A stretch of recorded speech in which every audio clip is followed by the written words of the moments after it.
Hey y'all, hi. It's time for another episode of everyone's favorite television show, What's Cheering Me Up Right Now? Yay.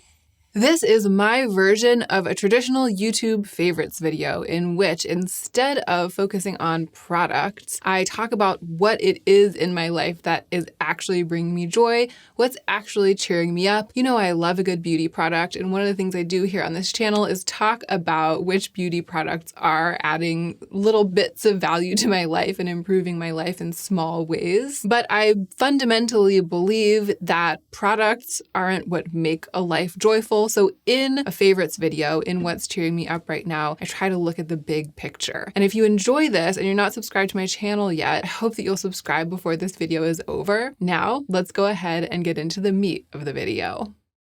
Okay, so the truth is that I haven't felt very cheered by anything lately. It's been kind of a tough and strange mental health month, or even 2 months at this point. In the middle of August, I was very sick for a couple of weeks, and it's taking longer than usual to get back to my normal self, both physically and I feel like in terms of my schedule and just like the way that the world flows over here. My energy has been low, which is tough in and of itself, but I also feel like I've been more plagued than usual by my personal demons, you know, up here. So at first, this video was on the schedule, and at first I was literally like, so I can't film it. Like, I can't film What's Cheering Me Up right now because I'm not cheered, because nothing's cheering me up. And then I was like, that's not fair though, because there are things that I've been doing, even if I don't feel like they're getting me to the usual level of being cheered up. It's actually these times, that try men's souls, that we find out what really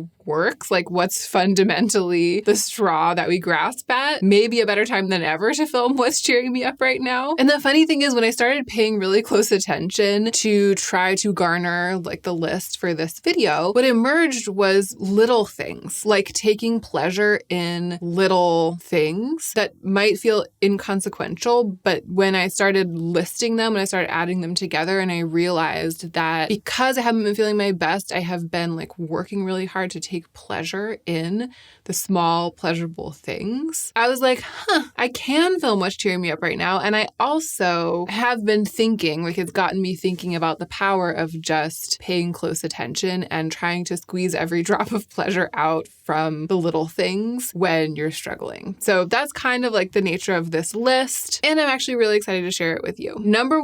Item number one, my new breakfast. I am so into it. And it's been months at this point, and it's just, I never get tired of it. And every time I make it, I feel prouder and more pleased with myself than I did the day before. So at this point, I'm just like bursting with pride and smugness every morning when I make this breakfast. And I'm going to tell you all about it. I needed a breakfast that incorporated protein, healthy fats, and some carbs, but that was easy to digest, didn't feel too heavy, and wasn't sweet. And I wanted it to be something that I would love eating, obviously. So here's what I started doing, and this is what I'm still doing. I put 2 eggs in a bowl, and then I put in 2 heaping tablespoons of a gluten-free pancake mix. And there are some that don't have any sugar in them. To me, a little bit of sugar being in it these days is okay with me, as long as it's not massively sweet. So the one I've been buying is, I think it's the Bob's Red Mill one. I'll link it below. There are a couple actually that have worked really well for me. Some of them have dairy in them, which to me isn't ideal for the morning because it tends to sit a little heavier and take longer to digest. So I've kind of opted for a little bit of sugar as opposed to a little bit of dairy, but you could go either way. I have actually a couple of recommendations of gluten-free pancake mix that I've been using for this, all of which are great. You just have to choose which one you like the best. So I'll link them all down below. Okay, 2 eggs in the bowl, 2 heaping tablespoons of gluten-free pancake mix, sometimes a little bit less, like not that much. I'm not making pancakes really over here, just putting those tablespoons in to hold it all together and to provide a little bit of like a binding carb. Then I pour in like maybe a 1/4 cup, a little more of oat milk. And again, you could use any kind of milk or nut milk. We just like oat milk. That's the one that we have in the fridge all the time. And I haven't been measuring, I just eyeball it, but I think it's probably like between a 1/4 cup and 1/3 of a cup. I put in a little salt, whisk it all together with a whisk, put a little ghee into the frying pan. Again, I try not to eat too much dairy because because it takes longer for me to digest, doesn't sit as well with me, but I really like ghee. So I usually put a little ghee in there. It's like clarified butter. So it's like butter, but it doesn't have any dairy solids in it. And then I pour the mixture into the pan, and it's like making a big pancake, but it fills the entire pan. So it's kind of like making a crepe, but it's not as thin as an actual crepe. So it's sort of like a cross between a pancake and a crepe. I think of it as eggy pancake because it's like a big pancake that has a higher egg content than most pancakes. And in that way, it's like a crepe. It's like either an eggy pancake or a fluffy crepe. But that's not the end of it. So it cooks for a little while. When it starts getting a little bit dry and bubbly on the top, I flip it over and I almost immediately like turn off the fire because I don't want it to get too dry. I like it when it's like a little bit jiggly inside. And then, this is a very important part, I put za'atar on it, which is like a Middle Eastern spice that has thyme and sumac and sesame seeds in it. I have a really good source of za'atar here where I live right now. I absolutely love za'atar. It's like my favorite thing to eat, my favorite spice. I have a huge thing of it. And it's like, I actually put a good bit on. You probably don't need to do as much as I do, but I literally cannot get enough of it. Then I put a little bit of olive oil on too to help the za'atar sort of like soak in to its place. And I also really love olive oil, and I'm a big consumer of healthy fats, right? The ghee, the olive oil, etc. Then we have the jiggly eggy pancake with olive oil and za'atar, basically. That's my breakfast. And it checks all of the boxes. It has all of the macros, but it's not too heavy. Once in a while, or I haven't been doing this lately, but at the beginning, I was so into it that I experimented with putting like a little bit of jam on it. And I found that when I ate it with jam, something quite sweet that actually has a lot of sugar, then I would feel like I'd eaten a really heavy breakfast and I would feel like I need to sit there and like let it digest. It would be bogging me down. But when I eat it with za'atar, when it's savory, and I think when it has that really big dose of spices in it, because spices help with digestion, like they kind of get you going. At least that's what I've read. I feel like it digests like a charm when I eat it with za'atar as opposed to when I eat it with jam. There's something about the fact that it's savory and a little bit oily, and it's just a couple eggs and just a little bit of pancake mix. It is the perfect breakfast. It's like giving me everything that I want and need and none of what I don't want, which basically what I don't want is to feel like I ate a big breakfast and to feel like it's bogging me down. The second thing that's been cheering me up lately, or that I noticed when I started paying close attention to my daily life, that I was doing with relish and that I was like squeezing pleasure from in a desperate attempt to feel good, is vacuuming with my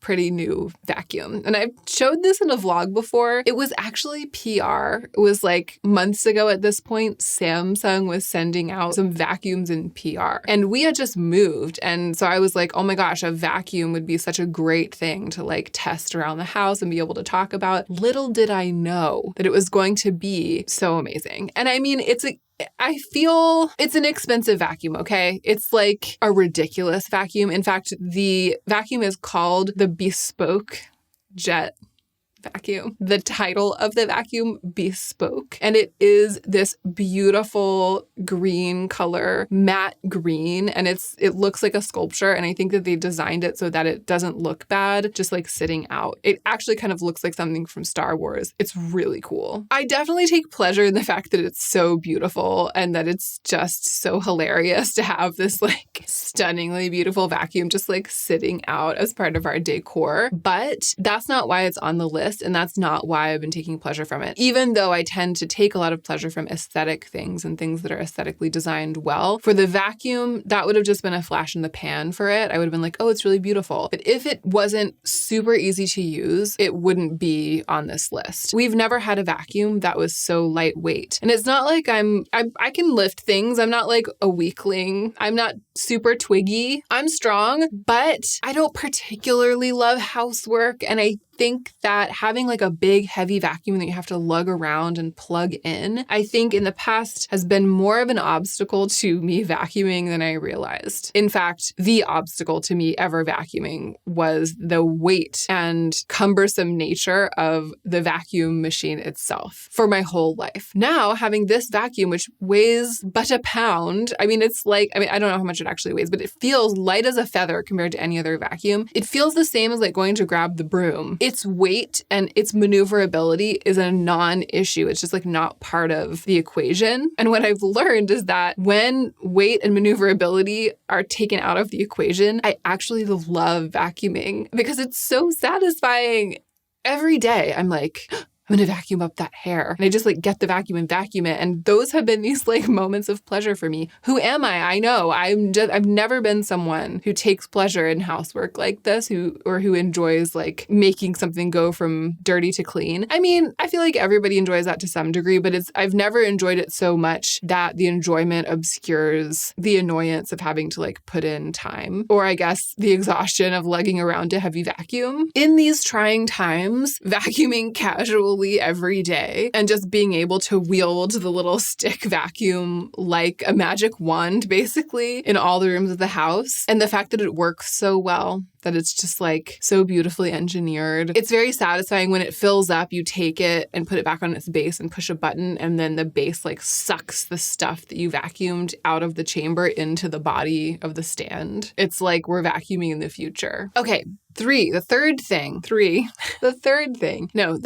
thing that I came up with when I really held my feet to the flames and I was like, Hannah, what is it that you're doing to keep your head above water right now? Because you know there are things, is this dressing for work thing, which if you follow me on Instagram, you'll already know about. A couple of weeks ago, I just promised myself and everyone on Instagram that I was going to start getting dressed for work on work days, like Monday through Friday. Even though I work for myself in the house, I don't need to dress formally. In fact, I could just stay in loungewear all day or stay in my pajamas all day, and it wouldn't make a difference. It does make a difference to one's morale. And more importantly for me, it's like, I love my beautiful clothes. I talk about fashion on my channel. I think about fashion. I'm thoughtful about what I buy, what I add to my closet. I mean, I made a whole video recently about getting dressed in the morning. And I found that I was not wearing, like I have not been wearing the majority of my closet because every morning, even if I follow my 4 rules, every morning I go to my closet and I'm like, well, what are the parameters of my day? None. I'm not even going to be putting shoes on because I'm not leaving the house. So it doesn't matter. And then it's like, well, how do you want to feel? I'm like, well, I want to feel comfortable because I'm going to be at home. And it sort of just falls apart at the seams. Easy to just throw on sweatpants and sort of just like bow out of that process. It just starts to feel slubby and messy, and I start to feel sort of sludgy and not put together. And I feel like I'm living my life in this kind of grub state. Like I had been feeling like I was sort of going through weeks at a time in sort of a larval stage, like never actually transforming from the chrysalis into the butterfly, never actually getting dressed, but just going from like actual pajamas to 1 degree removed from pajamas, which is just like some kind of loungewear, back to pajamas to loungewear, and never like emerging. And I just had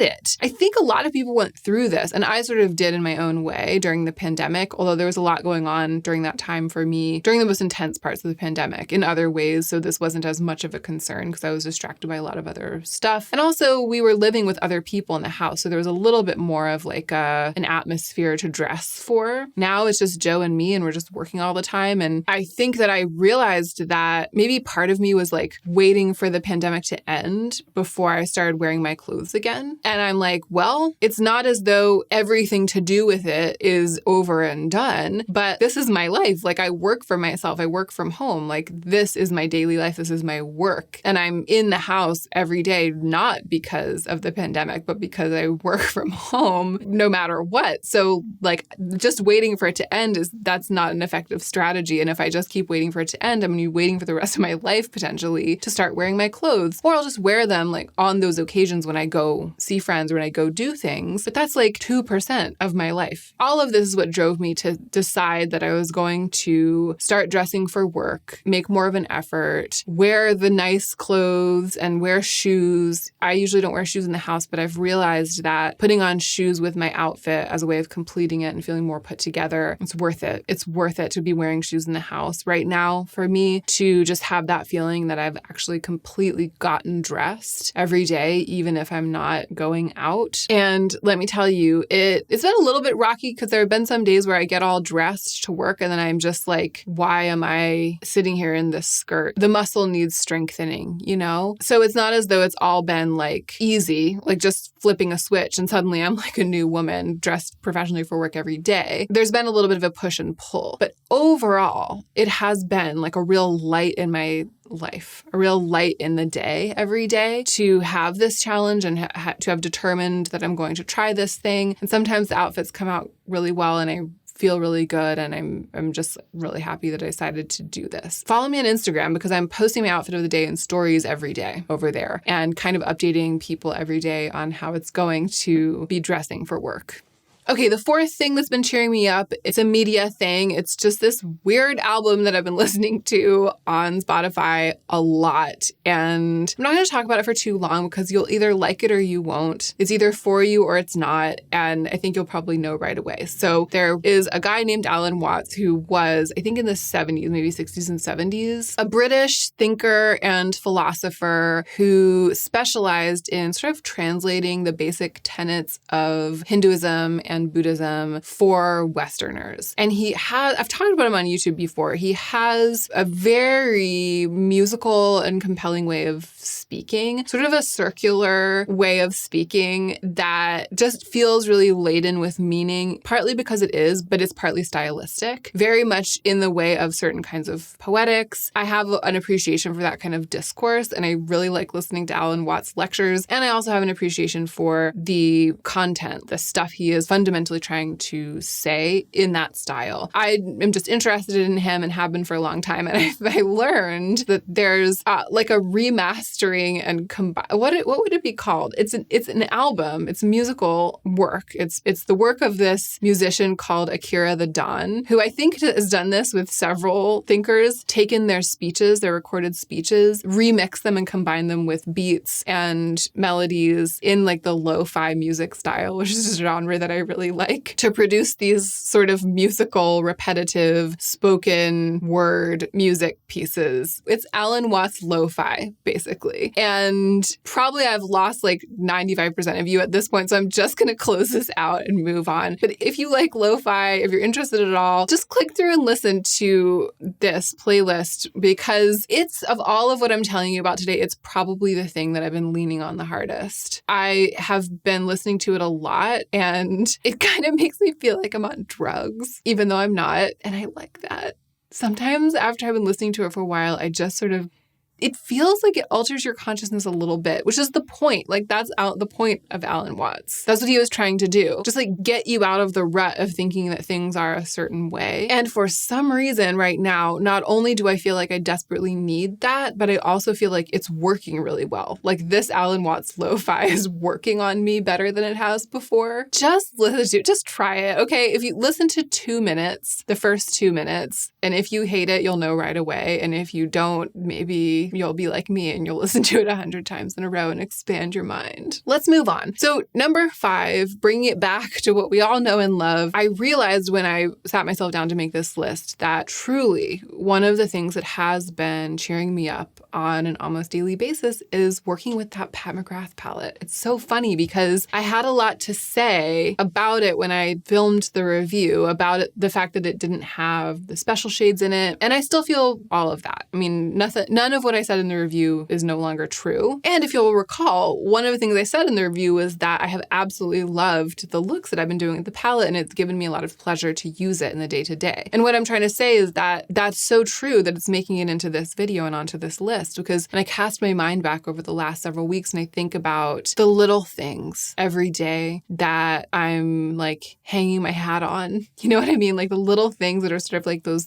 tent pegs that are like holding me down, where I'm like, oh yeah, that was a sweet moment, or that I felt joy, or I felt like that sense of goodness, or I felt in touch with myself or something. You know, I'm thinking about like my breakfast that I'm really loving eating, making and eating, vacuuming, and how much pleasure it's giving me, listening listening to this Akira the Don Alan Watts Wave album, dressing for work, and using the Pat McGrath palette to do eye looks. And then the way that it's making me feel to have those sort of glossy, easy, washy, watercolory eye looks on my eyes over the course of the day. It's like, even if I'm struggling a little bit with stuff, at least I'm looking sort of gleamy and splinky. And that helps. It helps. You know, every little bit helps. And that has really been one of the little bits lately. So good news for the Pat McGrath palette. I thought when I first opened it up and I was disappointed by the color story, then when I realized it didn't have the special shades, I was like, oh man, I'm going to totally regret having spent so much of my review budget on this. It just felt like all signs pointed to it being a dud. And then in fact, it's just a really, really, really good palette. Not distinctive particularly in a bunch of specific ways that I went into in that video. But for me, at this moment, kind of landed in my lap at this time when it has just provided so much daily pleasure, and I had to include it. It's those glossy lived-in glam looks, those glossy, smudgy lived-in glam looks. I can't get enough. It's not what I'm wearing today. I just sort of threw this eye look on in a Patreon video while I was talking about something else, and I used like a Kaja, use a little bit of Kaja eyeshadow. And you know, you can tell that it's not what I'm wearing today because this just looks a little more structured and less dynamic and not as glossy. It's fine. I mean, this eye look is fine, but you know what I mean. Those Pat McGrath eye looks, I've had it on in almost every video for weeks, and you can see what I'm talking about if you look back over the videos, the way that it just works. All right, that is it. I'm going to close out this video. Here's what I want to know.